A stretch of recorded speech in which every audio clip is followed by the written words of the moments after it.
ಏನಾಯ್ತು? ನನ್ನ ಮೇಲೆ ಕೋಪನ ಅಥವಾ ನನ್ನ ನೋಡಲೇಬಾರದನ್ನ ಛಲನ? ಸಿಂಧು, ನಾನು ಕಣೆ ನಿನ್ನ ವಿವಾಹಕ್ಕೆ ಪ್ರೇಮ್. ನನ್ನ ಪ್ರೇಮ್ ನೀವಾಗೋದಕ್ಕೆ ಸಾಧ್ಯವೇ ಇಲ್ಲ. ಪ್ಲೇನ್ ಆಕ್ಸಿಡೆಂಟ್ ನಲ್ಲಿ ಸತ್ತು ಹೋಗಿದ್ದಾರೆ. ಇಲ್ಲ ಸಿಂಧು, ಇಲ್ಲ, ಯಾವ ಆಕ್ಸಿಡೆಂಟು ಇಲ್ಲ. ಹೋರಾಡುವ ಬಾಯಲ್ಲಿ ನಾನು ಸತ್ತನೆ ವಿನಃ ಆ ಯಮರಾಯನ ಅನುಗ್ರಹದಿಂದಲ್ಲ. ಹಾಗಾದ್ರೆ ನಾನು ನಿಮಗೆ ಮೋಸ ಮಾಡಿದ್ದೆ. ನಾನು ಪಾಪಿ. ನನ್ನನ್ನ ಆ ದೇವರು ಕೂಡ ಕ್ಷಮಿಸಲ್ಲ. ನನ್ನನ್ನ ಆ ದೇವರು ಕೂಡ ಕ್ಷಮಿಸಲ್ಲ. ಕ್ಷಮಿಸುವಂತಹ ತಪ್ಪು ನೀನೇನು ಮಾಡಿದ್ದೀಯಾ?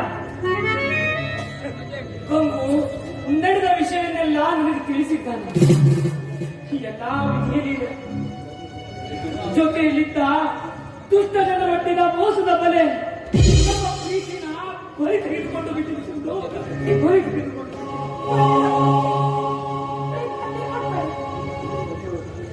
ನೋಡಿ, ನಿಮ್ ಕಣ್ಣೀರು ಒರೆಸೋ ಶಕ್ತಿ ನನ್ನಲ್ಲಿಲ್ಲ.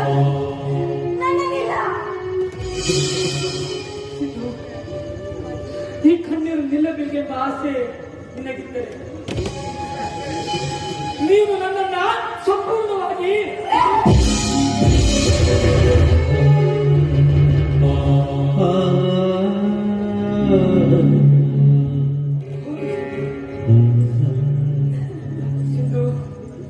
ಪ್ರೀತಿ ವಿಶ್ವಾಸದಲ್ಲಿ ಕೊಂಚ ಕೊರತೆಯಾದರೂ ನಾನು ಸಹಿಸಲು. ನೀವಿಬ್ಬರು ಚೆನ್ನಾಗಿರಬೇಕು. ಆ ದೃಶ್ಯನ ನಾನು ನೋಡ್ಬೇಕು. ಕೊನೆಗೊಂದು ದಿನ ನಿಮ್ಮ ಮಡಿಲಲ್ಲಿ ಹಾಯಾಗಿ ಸಾಯಬೇಕು.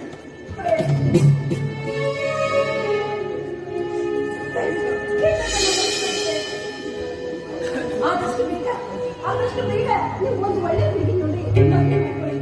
ಆಗ ಈ ಒಳ್ಳೆತನ ನಿಮ್ಮಿಂದ ಖಂಡಿತ ದೂರ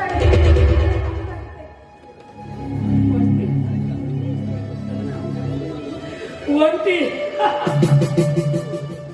ನಾನು ಯಾಕಾಗಲಿ ಒಂಟಿ? ಜೊತೆಯಲ್ಲೇ ಇದ್ದಾಳಲ್ಲ ಈ ನನ್ನ ಪ್ರೀತಿ. ಇವಳಿಗೆ ಇನ್ಯಾರ ಸಾಟಿ? ನೀನೇ ಹೇಳು. ನೀವಿಷ್ಟೊಂದು ಏನು ಮತ ಕಿಳಿತೀರಾ ಅಂತ ನಾನು ಖಂಡಿತ ಭಾವಿಸಲಿಲ್ಲ. ಸಿಂಧು, ಇದು ಬೇಕಿದೆ. ಇದು ನಿಮ್ಮನ್ನ ಸುಟ್ಟು ಹಾಕುತ್ತೆ. ಪ್ರೇಮ್ ನಿಮ್ಮನ್ನ ಸುಟ್ಟು ಹಾಕುತ್ತೆ. ಸಿಂಧು, ನೀ ನನಗೆ ಮೋಸ ಮಾಡ್ತಿದ್ದೀಯಾ?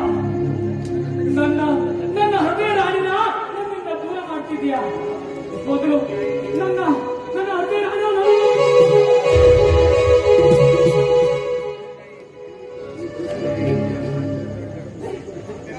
ಈ ಸ್ಥಿತಿಯಲ್ಲಿ ಯಾಕೆ ನೀವು ಈ ರೀತಿ ಹಠ ಮಾಡ್ತಿದ್ದೀರಿ?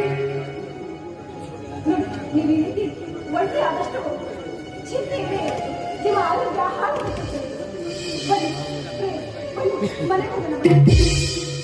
ಸಿಂಧು, ಇಲ್ಲ, ನಾನು ಬರೋದಿಲ್ಲ. ನಿಮ್ಮ ಮನೆ ಮೆಟ್ಟಿಲು ತುಳಿಯೋ ಯೋಗ್ಯತೆ ನನಗಿಲ್ಲ. ಸಿಂಧು, ಸುಮ್ಮನೆ ನಿನ್ನ ಕಾಡಬೇಡ. ನೀನು ನಿಮ್ಮ ಬಾಡಿಗೆ ಹೋಗು. ನನ್ನ ಮಾತ್ರ ಸ್ವಲ್ಪ ಕೇಳಿದ್ದೆ. ಸಿಂಧು, ಈ ರೀತಿ ಹಠ ಮಾಡಬೇಡಿದ್ದೆ.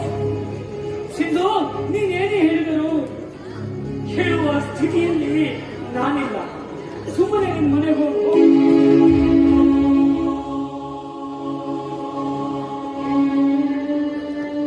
ಆ ದೇವತೆಯೊಬ್ಬರು ಈ ದೇವತೆ ಇದ್ದಾರಲ್ಲ,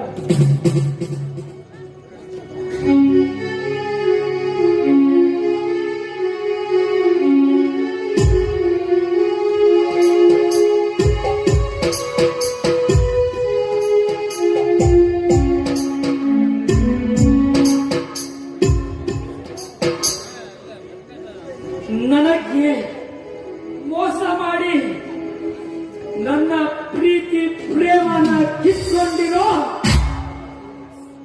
ಆ ಸೂರ್ಯ ಮತ್ತು ವಿಕ್ಕಿ ಇಬ್ಬರ ಸಾವನ್ನು ನಾನು ನೋಡಬೇಕು. ಅಲ್ಲಿಯವರೆಗೆ ನಾ ಸಾಯಲ್ಲ.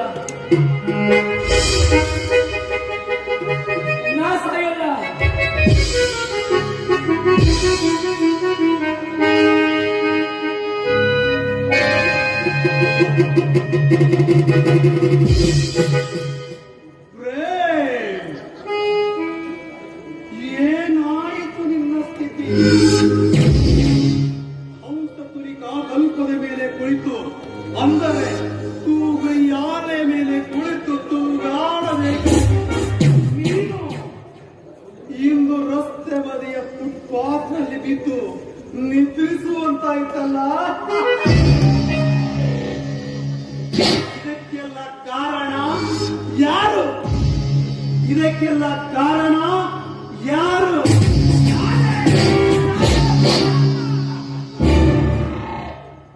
ಅಂದು ಕಾಲೇಜಿನಲ್ಲಿ ಆ ಎಲ್ಲ ಕನ್ಯೆಯರೆದರು ನನ್ನನ್ನು ಅವಮಾನಿಸಿದೆಯಲ್ಲ, ಅದನ್ನು ನಾನಿಂದು ಮರೆತಿಲ್ಲ. ಮತಿಗೇಡಿ ಮರುಳೆ, ನೀನು ಅನುಭವಿಸಿದ್ದು ಈಗ ಅಜಗಷ್ಟ ಮಾತ್ರ. ಇನ್ನು ಮುಂದೆ ಅನುಭವಿಸಬೇಕಾಗಿದ್ದು ಗಜಗಾತ್ರ.